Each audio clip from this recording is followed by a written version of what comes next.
I really debated on whether or not to talk about finding your art style. To be honest, I'm tired of hearing and thinking about what my niche is. What's your niche? What's the one thing you're going to specialize in? We're in this culture where we all have to have a personal brand, and I know I'm not alone in feeling burnt out by this. My art style right now is probably the least certain it's been in a while. Every so often, I get this amazing idea, and I'm just sure that this thing is going to be my thing forever. At one point, it was impressionistic pastel paintings. At one point, it was abstract geometric floral paintings, sidewalk and fence paintings. I had a fruit phase, a portrait phase, you get it. So right now, I'm kind of in between all of those, and I'm trying to decide what to keep, what to subtract, so that I'm not veering too far from my previous successes, but I'm also growing and evolving. So what usually happens is like every few months, I'll have a revelation, like an artistic breakthrough thought, and I'll do like 3 or 4 paintings in that style that I'm obsessed with at the moment. And then inevitably, that style that I thought was going to be my thing forever becomes boring and stale. Let's go back though. I want to actually talk about what I mean when I say style. So your art style is essentially the way that people will know your art is made by you. And there's a few ways you can kind of view your style. So a style could be related to the subject matter in your paintings. For example, you love painting turtles eating strawberries. That's your thing. Or beaches, or landscapes, or portraits. Or instead, your style could be the color palette that you choose, like very pastel or very dark and moody or monochromatic. Your style could also be your lines, patterns, shading, or lighting. Maybe you have very distinct thick lines or geometric shapes, think like Picasso. Or you love painting lighting coming through windows or landscapes during that golden hour, think Monet or Thomas Kinkade. Or think about Matisse and his impressionistic brushstrokes. Your style could also be related to a theme or concept, such as feminism or queerness or nature or surrealism. So there is no one approach to style. But if you want to develop a style, you do want to pick at least one constant that can kind of run through your paintings and make them all cohesive. So maybe you want to focus on having all the same colors, and then you can paint various subject matter in those colors. You don't want to just go totally off the rails and think, oh, well, my colors are all constant, so every painting can be a completely random idea with totally different brushstrokes and lines. Or I'm gonna paint turtles as my constant, but then every painting has different colors and brushstrokes. So you have like, a pastel impressionistic turtle, and then you have a moody photorealistic turtle. Like that won't really work either. So for me in the past, I personally liked using color as my main style through line. But then over time, I also realized ideas that I liked. So I tried to sprinkle those in consistently and repeat those things. So I found that I liked ideas of nature and flowers and connection and animals. And then I found brushstrokes I really liked, so I would repeat those. I found I really liked impressionistic wispy lines, loose shading, so I would just try to make note and repeat. You're essentially world building. You're creating a world within your art, and every painting will be a new scene in this world. So there will be similar colors and people and objects because they're all in the same world and they make sense together. The concept of world building simplified style for me in the clearest way possible. I instantly was like, oh, okay, so that's the goal here. Create Haley's painting world. Create this unique world that,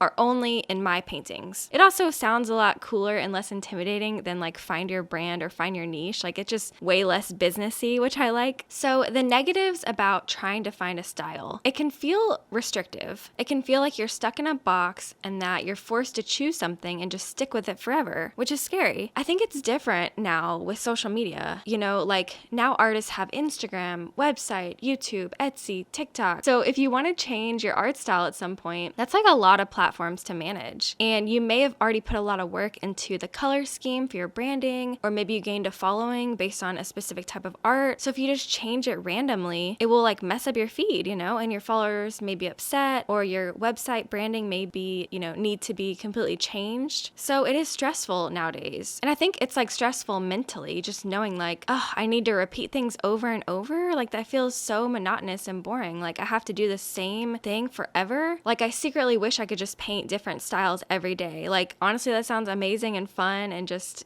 cool to try. But again, you get a lot of rewards by sticking with things for a long time, and you can really go like deep within them. And of course you can experiment with multiple styles, obviously, but I guess we're more talking about like selling your work paperwork or marketing. So maybe you try different styles, but you don't share it on Instagram. Now, the pros of having a style is that your followers will know who you are, and that's extremely comforting. When you follow someone online, you want to know who they are. If they are the turtle painter, you want to see turtles when you follow them. You don't want to see horror paintings one day and turtles the next and fruit still lives the next day. No, you want turtles. That's a turtle account. So if you try to do everything, you'll end up doing nothing interesting because you'll seem like you're confused and you're all over the place and you have no idea who you are. So having a style and sticking with it consistently shows that you're dedicated and you don't abandon ideas. You're firm in who you are, you know what your art means, and you're trustworthy to provide, a certain type of art or content consistently. So it is a positive thing, but it doesn't mean that we can't be annoyed in private about it. So in order to find your style, let's go over like a few quick steps. These are steps that I take when I'm trying to pivot or figure out my next few paintings. So number one, if you're completely lost in your art style, my first suggestion is to take a couple hours. I want you to use Instagram, Pinterest, or Google even. But basically, I just want you to scroll through art. And if you follow artists online already, you can scroll through their pages. If you don't, I just want you to type in like random thoughts like impressionism art, portrait oil painting, pastel art, loose painting, photorealistic, landscape, modern, whatever you like personally, whatever comes to your mind that you're like, ooh, I want to look up this type of art. Just type that in and start screenshotting. Aim for like maybe 20 to 100 photos or something. So once you have all those screenshots, number two is I want you to write down these categories: color palette, subject matter, brushwork, and other. And essentially just go through your photo screenshots and take note of elements that you see repeated. So if you notice that you screenshotted a lot of pink paintings, write down pink for your colors, or dark colors, or primary colors, whatever you see repeated a lot in your screenshots and you're like, oh, I really gravitated towards that type of color palette. Write that down. Same for subject matter. Maybe you see that, the female body is in a lot of your screenshots. Write those down. And then for brushwork, maybe it's tight, photorealistic, or loose, impressionistic, geometric, blended, rough edges. You don't need to know like the particular art term, just write down what you feel when you look at it, And then for other, maybe you notice other random repeating elements, such as I have a lot of screenshots of paintings that are vertical. Maybe I prefer that over landscape. Or, I have a lot of abstract over actual images. Anything else that you notice, just write it down. Okay, so step 3, now that you have this list of boiled down elements that you are drawn to, what I like to do is narrow those down even further to 5 simple points. These 5 points will guide your art and be the identifying factors for your style. So I did this recently, and these are the 5 points that I kind of came up with that I just noticed were repeating in a lot of my screenshots. The first point was blues and oranges. The second point was ordinary moments made magical.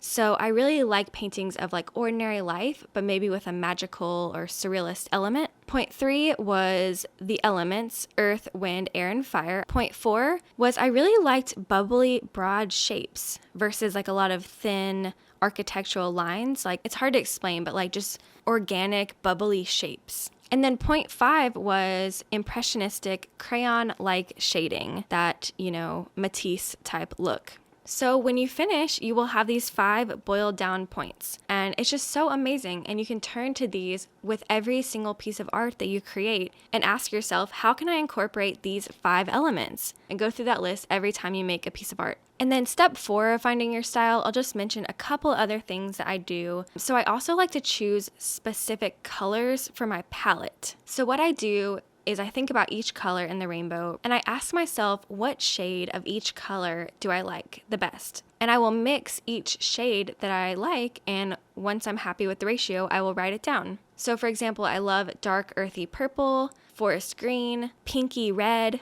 So I'll mix those, over and over, and then I can actually like repeat them in my paintings and have that unique shade that shows up regularly in my paintings. Because really just using colors out of the tube is like pretty boring, and it's not recommended actually. Like, it's always recommended to mix your colors. So I just say, well, okay, cool. I'll find like unique shades that can just be, Haley's paintings, and I'll always have those shades. And they always say that restriction is actually so helpful in art. So you don't want to have too many options. So for me, this helps me so much because I have like 9 colors that I just always use. So I found it very freeing and not having to worry about like mixing colors. So if you do that, you'll have 9 unique colors on your palette plus your 5 boiled down elements to repeat. And you essentially have your art style now. Like you can't get any closer to that, in my opinion. I mean, obviously you can get a lot deeper with your ideology and concepts and things like that, of course, but